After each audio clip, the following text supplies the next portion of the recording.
చెడనీక బ్రతికించే సిద్ధమంత్రమా నమో వెంకటేశాయ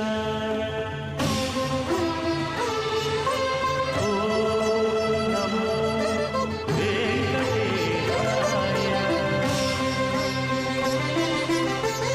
చెడనీక బ్రతికించే సిద్ధమంత్రమా రోగాలడచి రక్షించే దివ్యౌషధమా బడిబాయక తిరిగే ప్రాణబంధుడా బడిబాయక తిరిగే ప్రాణబంధుడా బడిబాయక తిరిగే ప్రాణబంధుడా మమ్ము గడియల్చినట్టి శ్రీ వెంకటనాథుడా పొడగంటి మయ్యా మిమ్ము పురుషోత్తమా.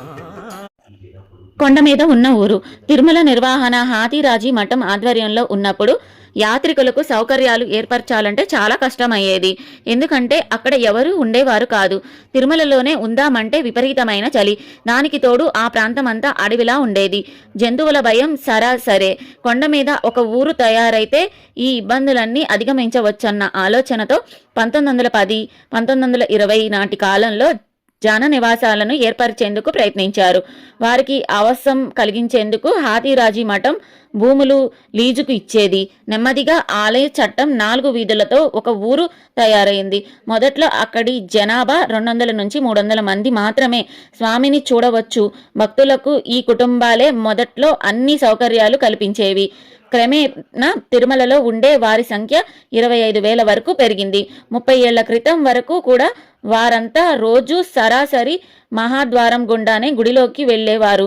శ్రీవారిని దర్శించుకొని తమ పనులు చేసుకునేవారు. కానీ యాత్రికుల సంఖ్య పెరుగుతుండటంతో దీదీ వాళ్ళందరినీ అక్కడి నుంచి ఖాళీ చేయించి తిరుమలకి తరలించారు.